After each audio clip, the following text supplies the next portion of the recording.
રામસાગરના રણકારે।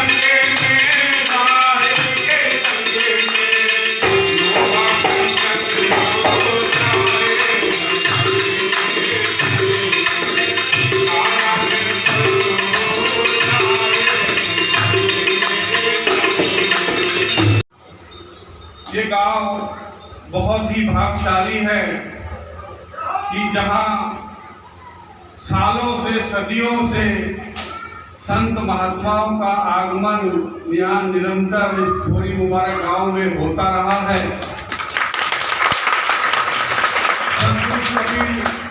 सतकबीर टेकरी से हमारे संत बहन महात्मा लोग यहाँ हमेशा ही निरंतर यहाँ आते रहे हैं और अपना दर्शन लाभ देते रहे हैं। मैंने सुना है ये थोरी गांव के लोग शीतलदास साहब के समय में जो राजकोट के जो पूर्व महंत थे काफी सेवा किया करते थे। राजकोट में जाके जब गौशाला चलती थी और सद्गुरु कबीर साहब ने संत सेवा से बड़ा कोई सेवा बताई नहीं।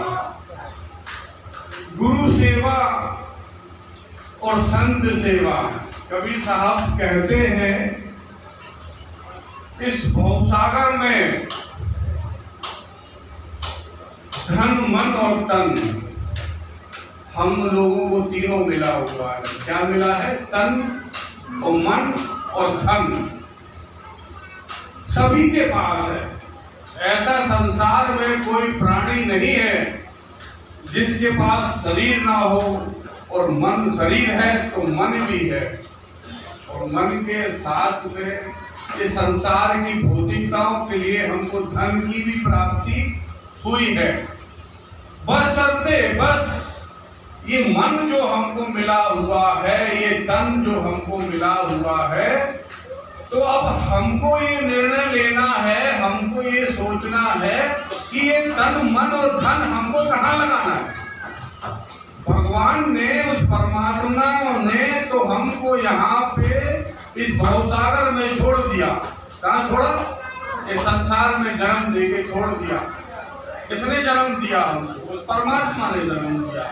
उसकी ही बनाई हुई ये धरती, उसका ही बनाया हुआ ये जहाँ है।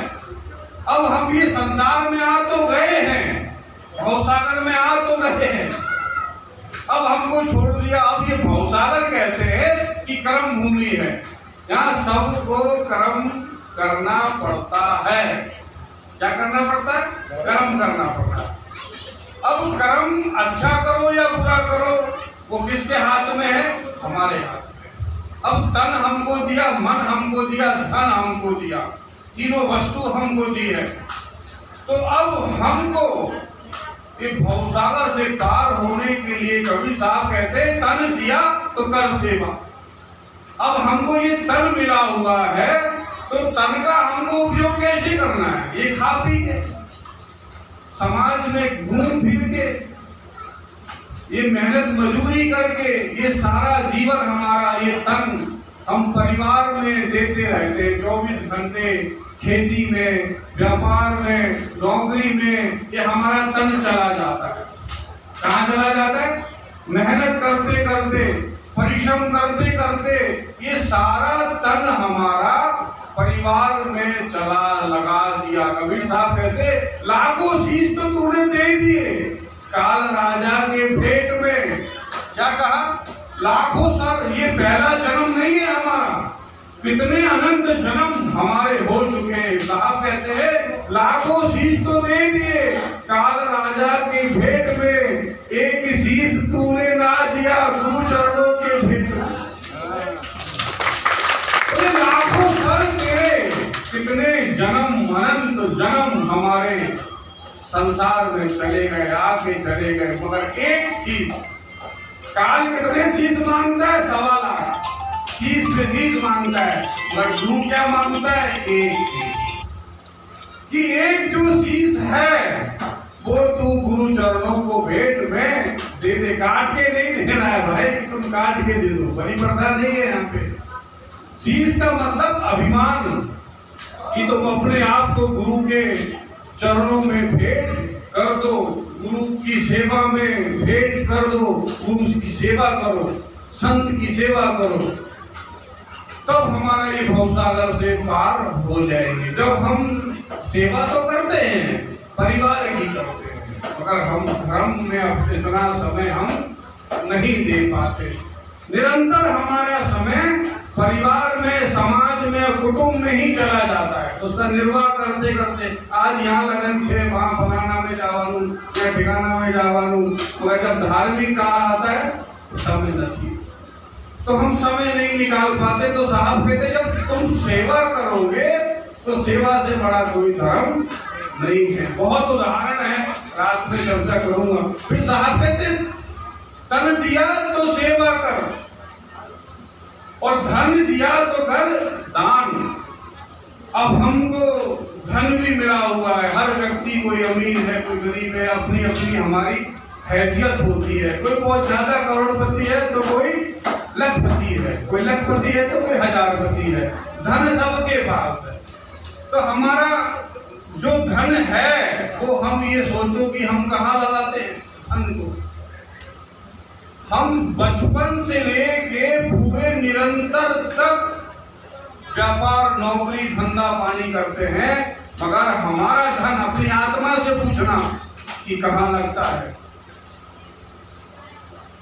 सुबह से गए, शाम तक व्यापार किया, खाए पिए और सोए, मगर हम जितना भी धन है सब हमारा परिवार में। अंत समय ऐसा आता है कि जो धन हमने भेगा किया था वो बच्चों के पास चला जाता, मकान, जमीन, जायदाद सब बच्चों की हो जाती, हमारे हाथ में कुछ नहीं लगता। कुछ लगता है? पूछ लो बड़े बूढ़ों से, जो बुढ़े हैं 90-90 साल के डोसा, उनको पूछो जो तुमने जीवन भर धन कमाया था वो कहाँ है, तो बताएंगे अपनी बता। वो जो लाखों करोड़पति के हुआ करते थे, आज 10 रुपए की बहु बेटियों के पास में हाथ मांगने पड़ते। एक घर कानपुर में मैं जाता था तो वो बहुत ही धनाढ़ थे, हमारे बड़े गुरु संपदा साहब भी जाते थे, उनके साथ में जाता था, वो बहुत सेवा करते थे। मगर अब जब मैं गया तब तो बूढ़ी हो गई। जो अरबों-पति फैक्ट्रियों की मालकिन थी, साधु संतों को बंदगी करने के लिए लोगों से 10 रुपए मांगने का। क्यों? जब तुम सत्ता थी तुम्हारे पास, जब तुम्हारे पास जमीन, जायदाद, व्यापार, जवानी थी, तब तुमने उसका उपयोग किया। तब तुम लगे रहे परिवार में, बच्चे का लगन करना है, बच्चे को पढ़ाना है, व्यापार कराना है, इसी में तुम लगे रहे। और जब बुढ़ापा आया तो बच्चों ने बड़े होके सब कुछ ले लिया, तुम्हारे हाथ में कुछ लगा। अब तुम तो दान भी नहीं कर सकते, क्योंकि दान और सेवा देखना कब होगी? जवानी में। जो बूढ़े लोग हैं ना, तो वो बुढ़ापे में तो सेवा भी नहीं कर सकते बेचारे, खुद उनकी सेवा करनी पड़ती है। और जवानी में धन जवानी में ही कमाया जा सकता है, बुढ़ापे में तो हम पराधीन हो जाते हैं। और साहब कहते हैं क्या कि कुछ भी नहीं है हमारा, ये तन मन धन कुछ भी हमारा नहीं है। जो तुमने कर्म किए जीते जी, जो तुमने धर्म कर लिया, तन से सेवा कर ली और धन से दान कर लिया, वो तुमको लगने वाला है। तुम धन लेके नहीं जा सकते हो, मगर जो तुमने धन का सदुपयोग किया है, जब तुम्हारे पास धन था, दीन दुखियों की सेवा की है, गरीबों की तुमने सेवा की है, संत साधुओं की सेवा की है, वही तुम्हारा पुण्य तुमको मिलने वाला है। बाकी तुम कितना भी बेटा करो यही पड़ा रह जाएगा। फिर तीसरा कहते हैं मन। क्या? मन। मन बड़ी चीज है। देखो, मन था तो आप यहाँ आके बैठे, अब मन होगा तो आप कहीं भी जा सकते हो, होता है ना। तो जब साहब ने तन दिया है, धन दिया है और मन दिया है, तो मन से हमको क्या करना है? गुरु के नाम का सुमरन करना है। मन हमको शराब खाने भी ले जा सकता है, मन हमको खाकी खावा माटे भी जा सकता है, बीड़ी पीने के लिए भी हमको ये मन आतुर करेगा, हर कार्य के लिए आतुर करेगा, मगर आपको डिगना नहीं है। आपको अपने मन को दृढ़ करना है, निश्चित करना है। मैंने यहाँ कम से कम 300 लोगों को कंठी में बांध चुका हूँ और आज भी बांधने वाला हूँ 300-400 लोगों को। तो मैं पहले भी बोल दिया था भाई, अगर तुम्हारे को कंठी बांधवा लूँ 6 मारे से, तो ये मांस मदिरा का सेवन ना कर दो, नहीं तो कोई जरूरत नहीं तुम्हारे को गुरु करवा की, कोई जरूरत नहीं। क्योंकि अगर तुमने गुरु कर लिया तो तुम दोष के साथ, नहीं किया तो गुरु तो किया ही नहीं, तो खाते रहो बासमती, तुमको दोष ना लागे। मगर तुम गुरु बनाने आ रहे हो, गुरु तुम बनाते हो, हम लोग नहीं जाते, तुम आते हो हम लोग की शरण में, गुरु के लिए शिक्षा माटे तुम आते हो, तो तुम्हारे को ये भाई ये नियम पालवानु है कि हमको इन व्यसन से मुक्त होना है। वैसे तो व्यसन मुक्त है, कबीर साहब कहते मोटी माया सब तले छीनी कली ना जाए और पीर पैगंबर हो लिया छीनी सबन को। मगर ये मोटी माया जो है, पान बीड़ी सिगरेट तंबाकू शराब मांस मच्छी, ये तो मोटी है, देखने में आती है। झीनी की तो बात छोड़ो, वो झीनी तो हमारा शत्रु कभी साफ पकड़ेगा। मगर ये मोटी माया, तो आप लोगों को विनम्र निवेदन है, विनती करता हूं मैं आप सबसे कि सांझे जो मांस मदिरा का सेवन करते हैं वो छोड़ी दे, और नहीं छोड़ सकते हैं तो दीक्षा लेने की कोई जरूरत नहीं है। तो साहब ने हमको मन दिया है, तन धन और मन, तो मन को हमें कहाँ लगाना है? उस परमात्मा के सुमरन में लगाना है, उस परमात्मा के ध्यान में लगाना है। जब उस ईश्वर के हम ध्यान में, ईश्वर के भजन में हम अपने मन को लगाएंगे, तभी हमारा कल्याण होने वाला है। कंठी बांधने से हमारा कल्याण नहीं होगा, नहीं होगा, नहीं होगा। मैं पहले भी बोला था, आज भी बोलता हूँ, साहब के सुमरन करने से हमारा कल्याण होगा, साहब के सुमरन मार्ग में चलने से हमारा कल्याण होगा। और हम सभी लोगों को आज ये थोड़ी मुबारक गांव में आप सभी लोग पधारे हैं, बहुत बहुत शुक्रिया, बहुत बहुत आभार। आज शाम को रात्रि कालीन में यहाँ भजन सत्संग है, आप लोग सभी लोग वहाँ पे पधारे साहेब जी।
गुरु